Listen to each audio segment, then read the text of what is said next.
ಇಂದು ಕನ್ನಡ ಚಿತ್ರರಂಗದ ಧ್ರುವತಾರೆ ನಟ ಸಾರ್ವಭೌಮ ಡಾಕ್ಟರ್ ರಾಜ್ಕುಮಾರ್ ಅವರ 96ನೇ ಜನ್ಮದಿನ. ಸಾಂಸ್ಕೃತಿಕ ರಾಯಭಾರಿ ಎಂದೇ ಗುರುತಿಸಲ್ಪಡುವ ಡಾಕ್ಟರ್ ರಾಜ್ಕುಮಾರ್ ಅವರ ಜೀವನದ ಹೆಜ್ಜೆ ಗುರುತುಗಳು ಎಲ್ಲರಿಗೂ ಮಾದರಿ. ಈ ಕುರಿತು ಒಂದು ವರದಿ.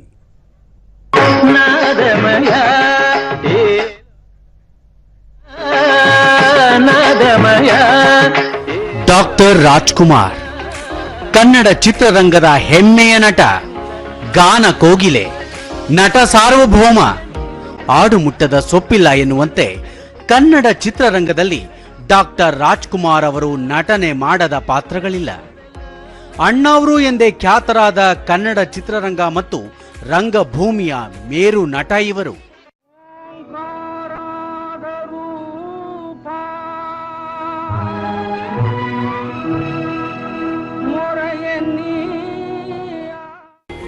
ತಮ್ಮ ವಿಶಿಷ್ಟ ನಟನೆ, ಸುಮಧುರ ಕಂಠ ಮತ್ತು ಸರಳ ವ್ಯಕ್ತಿತ್ವದಿಂದಲೇ ಮನ ಗೆದ್ದಿರುವ ರಾಜ್ಕುಮಾರ್ ಅವರು 1929ರ ಏಪ್ರಿಲ್ 24ರಂದು ಸಿಂಗಾನಲ್ಲೂರು ಪುಟ್ಟಸ್ವಾಮಯ್ಯ ಮತ್ತು ಲಕ್ಷ್ಮಮ್ಮ ದಂಪತಿಗಳ ಹಿರಿಯ ಮಗನಾಗಿ ಚಾಮರಾಜನಗರ ಜಿಲ್ಲೆಯ ಗಡಿ ಭಾಗದಲ್ಲಿರುವ ದೊಡ್ಡ ಗಾಜನೂರಿನಲ್ಲಿ ಜನಿಸಿದರು.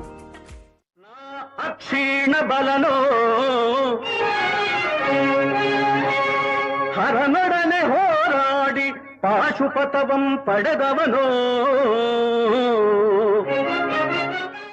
ಬೇಡರ ಕಣ್ಣಪ್ಪ ಚಿತ್ರದಲ್ಲಿ ನಾಯಕನಾಗಿ ನಟಿಸುವ ಮುನ್ನ ಮುತ್ತುರಾಜು ಆಗಿದ್ದರು. ಅವರ ತಂದೆ ರಂಗಭೂಮಿಯಲ್ಲಿದ್ದ ಕಾರಣ ಸಹಜವಾಗಿಯೇ ರಂಗಭೂಮಿಯ ಸೆಳೆತವಿತ್ತು. ಬಡತನದಿಂದಾಗಿ ಮುತ್ತುರಾಜ್ ವಿದ್ಯಾಭ್ಯಾಸ 4ನೇ ತರಗತಿಗೆ ಸೀಮಿತವಾಯಿತು.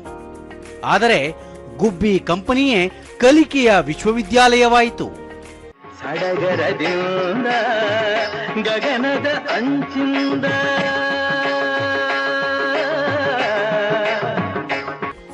ನಿರ್ದೇಶಕ HLN ಸಿಂಹ ಅವರಿಂದ ಮುತ್ತುರಾಜ್ಗೆ ರಾಜ್ಕುಮಾರ್ ಎಂಬ ಹೆಸರಿನ ನಾಮಕರಣವಾಯಿತು. ರಾಜ್ಕುಮಾರ್ ಬೇಡರ ಕಣ್ಣಪ್ಪ ಚಿತ್ರದ ನಾಯಕನಾಗಿ ಅಭಿನಯಿಸಿದರು. ಭಕ್ತಿ ಪ್ರಧಾನ ಚಿತ್ರಗಳಲ್ಲಿ ಅಭಿನಯಿಸಿದ್ದ ರಾಜ್ಕುಮಾರ್ 1968ರಲ್ಲಿ ಬಿಡುಗಡೆಯಾದ ಜೇಡರ ಬಲೆ ಎಂಬ ಚಿತ್ರದ ಮೂಲಕ ಜೇಮ್ಸ್ ಬಾಂಡ್ ಮಾದರಿಯ ಗೂಢಾಚಾರಿ ಪಾತ್ರವನ್ನಾಧರಿಸಿದ ಚಿತ್ರ ಸರಣಿಗೆ ನಾಂದಿ ಹಾಡಿದರು. ಕಣ್ಣಿಗೆ ಅರಿವಾಗದ ವಿಷಯ ಕಣ್ಣಿಗೆ ಅರಿವಾಗುವುದೆಂಬ ಮಾತು ಅದೆಷ್ಟು ಸತ್ಯ. ಕೇವಲ ನಟನೆಯಷ್ಟೇ ಅಲ್ಲದೆ ಡಾಕ್ಟರ್ ರಾಜ್ಕುಮಾರ್ ಅವರು ಅದ್ಭುತ ಗಾಯಕರಾಗಿದ್ದರು. ಅವರ ಹಾಡುಗಳು ಇಂದಿಗೂ ಕನ್ನಡಿಗರ ಮನಗಳಲ್ಲಿ ಗುನುಗುನಿಸುತ್ತಿವೆ.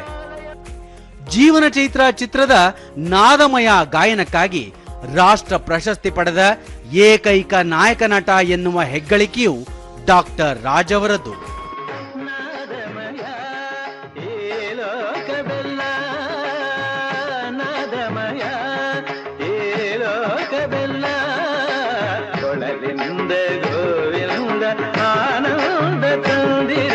ನದಿಯ ನೀರು ಮುಗಿಲ ಸಾಲು ಮುರಳಿಯ ಸ್ವರದಿ ಬೆರೆತು ಚಲನೆ ಮರೆತು ನಿಂತಿರಲು ನಾದಮಯ.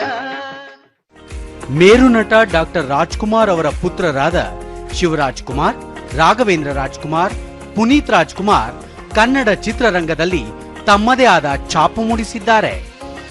ಡಾಕ್ಟರ್ ರಾಜ್ಕುಮಾರ್ ಅವರು ಕೇವಲ ಕಲಾವಿದರಾಗಿರಲಿಲ್ಲ, ಅವರು ಆದರ್ಶ ವ್ಯಕ್ತಿಯಾಗಿದ್ದರು. ಅವರ ಸರಳತೆ, ಸಜ್ಜನಿಕೆ ಮತ್ತು ಎಲ್ಲರನ್ನೂ ಪ್ರೀತಿಯಿಂದ ಕಾಣುವ ಗುಣ ಎಲ್ಲರಿಗೂ ಪ್ರಿಯವಾಗಿತ್ತು. 200ಕ್ಕೂ ಹೆಚ್ಚು ಚಿತ್ರಗಳಲ್ಲಿ ವಿಭಿನ್ನ ಪಾತ್ರಗಳಲ್ಲಿ ನಟಿಸಿ ಸೈ ಎನಿಸಿಕೊಂಡಿದ್ದರು ಡಾಕ್ಟರ್ ರಾಜ್. ಡಾಕ್ಟರ್ ರಾಜ್ಕುಮಾರ್ ಅವರಿಗೆ ಪದ್ಮಭೂಷಣ, ಕರ್ನಾಟಕ ರತ್ನ, ದಾದಾ ಸಾಹೇಬ್ ಫಾಲ್ಕೆ ಸೇರಿದಂತೆ ಹಲವು ಪ್ರಶಸ್ತಿಗಳು ಸಂದಿವೆ. 2006ರ ಏಪ್ರಿಲ್ 12ರಂದು ಇಹಲೋಕ ತ್ಯಜಿಸಿದ ರಾಜ್ಕುಮಾರ್ ಅವರ ನೆನಪು ಚಿತ್ರ ರಸಿಕರ ಹೃದಯದಲ್ಲಿ ಹಚ್ಚ ಹಸಿರಾಗಿದೆ. ಅವರ ಸಿನಿಮಾಗಳು, ಹಾಡುಗಳು ಮತ್ತು ಆದರ್ಶಗಳು ನಮಗೆಲ್ಲರಿಗೂ ದಾರಿದೀಪ. ಈ ಶುಭ ದಿನದಂದು ಆ ಮಹಾನ್ ಕಲಾವಿದನಿಗೆ ನಮ್ಮ ಗೌರವಪೂರ್ವಕ ನಮನಗಳು.